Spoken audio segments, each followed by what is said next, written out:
Ang una natin gagawin ay a boys versus girl experiment. Boys versus girl. Alamin natin kung alin ba ang mas effective na bubble solution. Yung homemade or yung nabibili sa labas. Parang ito, mas malakas to. Oo nga. Okay. Boys, sa inyo ang bubble solution na nabibili sa labas. Sige. At kay Heart naman, ang homemade solution, bubble. Very That's right. traditional. At ang gagamitin ni Heart ay ang tangkay ng dahon ng papaya. Wow! Very traditional. Ang gumamela. Yes. Yes. Ang almirez. Almirez! Mortar. Oo, tama. Water and liquid detergent. Liquid Yes. detergents. Alright. Okay. Ngayon, process. So, una natin gagawin, ilalagay natin ang mga bulaklak, pati na rin ang dahon, diba? That's right. The combination and the consistency, Nax. Fancy ang- yes, lalagyan Okay. natin ng konting tubig. Ah. Tapos, dudurugin natin. Oh. Dudurugin natin ganyan. Parang may galit ka. Madami Durugin. akong galit. Pinong-pino ba dapat yan? Hindi naman pino-pino, pero makikita mo na may konting bubbles na habang dinudurog mo yan. Ano? Yes, diba? Kita mo? You know. And then you mix like a merry-go-round. And then, para ma-enhance ng konting-konti lang naman, lalagyan natin ng dishwashing liquid. Lalagyan ng Siguro, dishwashing liquid. Isang malaking drop. Isang malaking drop. Yes. Pwede din dagdagan. Pwede na ba yan? Okay. Okay, okay na ba? Sige. Ako na lang. Wait lang ha, pagod ako. Yan, see, nakikita mo na medyo lumalapot na siya. Okay. And Yan. then, gagamitin natin yung tangkay ng dahon ng papaya. Mga boys, gusto niyo muna i-testing yung inyong mga bubble solution dyan? Kung Surely. gaano ba ka-tindi yan compared dito sa amin? Tingnan na namin ha. Yun lang ba yan? Oh, in fairness, maganda naman siya. Maganda, maganda.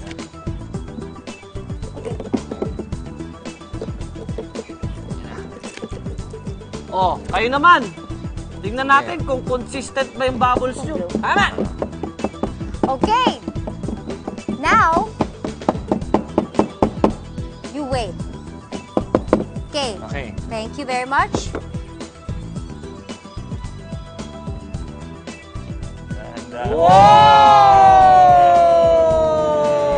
Oh! Wala ka na, di ba? Bilog na bilog oh. Gumamela lang. Umiikot siya oh. Ah!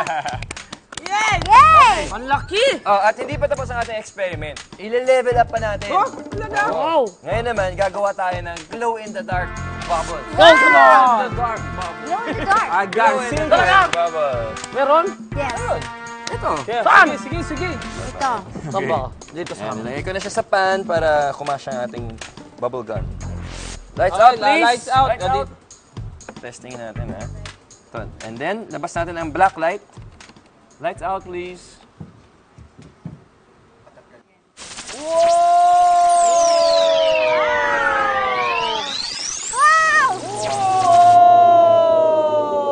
Oh, wow.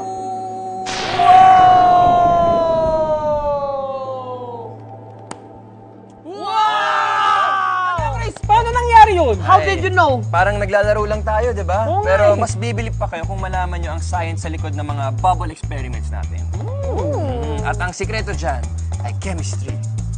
Chemistry! Oo, para mas maintindihan natin lahat. Ito, papaliwanag ko. Ang gumamela ay kilala rin sa pangalang hibiscus. Ang bubble-making ability ng halamang ito ay dahil sa isang natural chemical na pinoproduce ng gumamela, ang mucilage. Ito ay nagagamit ng mga halaman para sa water storage, seed germination, at pagpapakapal ng kanilang mga tangkay.